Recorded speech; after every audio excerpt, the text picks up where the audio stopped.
Hi, everyone. Welcome to another episode of Creative Careers, where we interview people with all kinds of arts-related careers. And today, our guest is a filmmaker, Jo Anna Van Thuyne. Welcome, Jo Anna. Hey, how you doing? Doing awesome over here. So yeah, tell us a little bit about what does a filmmaker do? Maybe specifically, what do you do? What does your work as a filmmaker look like? Well, the term filmmaker is like a great big blanketed statement that people like to make that make films because obviously when you are making films, it takes a lot of different people to do a lot of different things. So I've done everything from, craft services, production assistant, all the way to directing my own stuff. um, the more you're on a set and the more things you can do, the more you can put that filmmaker hat on. I even act, so I like to use the term filmmaker to show that movies are the medium that I prefer. Awesome. Is there one of those aspects that you really find yourself drawn toward and wish you could do all the time? Oh man, I wish I could act and direct a lot of the time. And being a girl, a woman in the film industry, it's difficult. I'm not gonna sugarcoat it, but it's getting better. And I think women are definitely pushing against that glass ceiling when it comes to creative industries. It's fantastic. Tell us a little bit about your journey. How did you get here? Were you interested in film as a kid? Did you take any classes? What was your journey to get here like? Obviously, I loved movies when I was a kid. I remember going to the movies was one of my favorite activities growing up. And I grew up watching movies by Mel Brooks and Monty Python and things like that. And as I got older, I did theater. So I was an actor. I also worked behind the scenes with stage crews, so I built sets. And my love of theater took me to college. I went to LaSalle University and I majored in communications. My parents were not keen on having me major in acting. So they wanted me to do something that could make money. The communication's hard too. But while I was in school, I took classes that were critical approaches to film, like script writing, analysis of like film with horror, film and culture. So I got a lot of the theory down, and I still did the theater group on campus. I had my own television show, which was a comedy parody news show that I did. And then once I graduated, I moved into other production jobs. I worked for the Thanksgiving Day Parade in Philadelphia, and I did volunteer organizing. So I recruited people to hold the balloons, basically.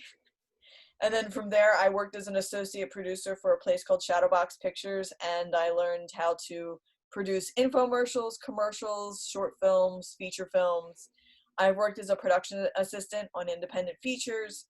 I've worked on my friend's stuff. I've worked on my own stuff, horror movies. I've created my own horror short. Um, but it's film grows with you, and it's a journey, obviously. And if you really like it and you have a passion for it, you're definitely able to get your hands on some film. Awesome. Like that you brought up that you did theater as well. There's a lot of overlap between theater and film, but what for you makes filmmaking unique among other storytelling arts, specifically maybe theater? What does filmmaking bring to the artistic form for you that theater doesn't? Different artistic mediums have different social behaviors. Let's say theater is really hard. You rehearse for a month and then you do it live every night. But with filmmaking, it's like a bunch of crazy people going to summer camp to make something weird. That's the kind of movies that I really like to do. It's you look at a movie and you say, "Oh, the star, he stars of this," but the people behind the scenes, the people that are writing it, the people that are coming up with costumes, that's what really I love about it, because being an artist, communicating with people, I communicate best when I'm being creative. And filmmaking is all about putting your heads together, listening to your colleagues, collaborating with stuff. Things change, and it's rolling with the punches, and trying to.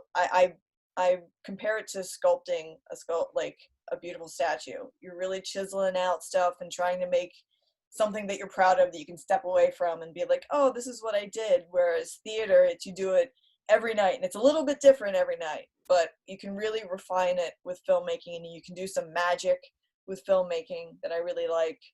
My boyfriend is a special effects makeup artist, so he makes monsters and blood and gore, so that's a lot of fun. And you just can't get that experience with theater or stand-up comedy or improv. So That's fantastic. Talk a little bit about some of the skills that you had to really work on for yourself, maybe especially get to get to directing your own stuff. What were some of the skills that either that you had to learn that were brand new, or stuff that transferred from interests that you already had? you have to be able to communicate with people. You have to listen. Being a director, some people would think being a director means you get on a set and you say, this is the way it goes because I'm the boss. But really, being a director means you have to have relationships with different people, people that are, people that are acting in your movie or people that are setting up lights for your movie. You have to respect them all. And I feel like really successful directors are able to create that harmony on set. I read horror stories about nightmare directors that just come on set and scream, and they get the job done, but that's not why I want to make movies. So I would really emphasize that collaboration and communication are the two things that you really need to be good at to make good movies. Because if you want to do all of the work for your movie, like you want to do the sound, you want to shoot it, you want to write it, it's not going to be as good. You need to have other people that are better than you bring your vision to life, and you have to be able to communicate with them to do that. I love that. I'm curious, in all the projects that you've done, is there a moment or two that you could really pinpoint as something that you were especially proud of, or that you were especially just excited to pull this off and be like, yes, this is why I'm doing this? Anything in particular come to mind? Well, the first thing that I ever wrote and directed came out in 2017. It was a short film. It's a concept piece for a web series. There is cursing in it, so I will say that to the children right now. But it's called Mezzamorta, and you can see it at mezzamortawebseries.com, spelled Mezzamorta. And I made that when I was, I think, 33. And again, as a woman, it is really hard to step up and get people to rally behind you and make something that you want to make. And to be able to put together the budget, I paid people because I believe that artists should be paid for their time. And I had the budget myself. I edited it. I wrote it. My friend shot it for me, and I directed it. And it's something that I can look at and be very proud of, and think that it's something I definitely want to do again. So I'm very proud of that short little 3-minute movie that took me 3 months to really make. So Yeah.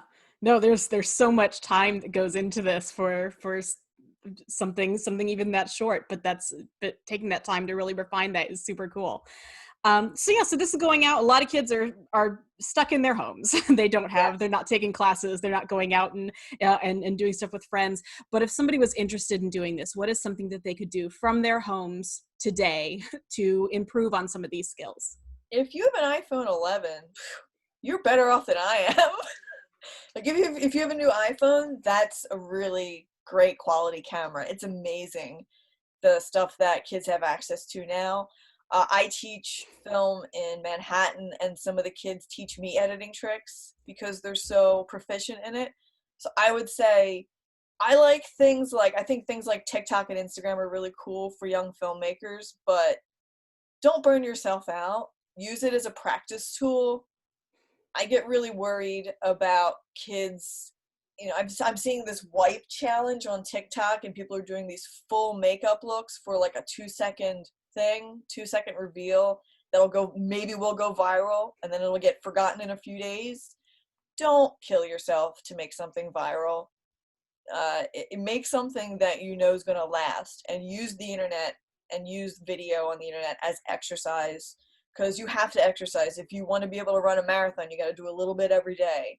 So use TikTok as something to experiment. Try different editing tricks, and then remember what you learned, and then put it in something bigger. I really think that kids should take advantage of, and I hope that this pandemic is over soon and we can leave our houses, but film festivals, if you're a young filmmaker and you submit yourself to film festivals, especially if you're a female or a person of color, then that's a really great place to show your work, see other people's work, and network and connect with people. Um, Especially if you're a horror lover like me, horror conventions and horror film festivals are really fun. Again, we don't know what's going to happen, but that's my advice: is use social media as an exercise. And if you really love editing and you like making really trippy things on your social media, that's great. But don't stress yourself out too much, because I mean, I'm older, and people my age, we stress ourselves out way too much about social media, and you really shouldn't. Awesome. I love that. Thank you so much for sharing all your information, your expertise with us today, Joanna. Oh, thank you for having me. Awesome. And thank you, viewers. Don't forget to tune in again tomorrow for more Let's Be Creative arts content. We'll see you then.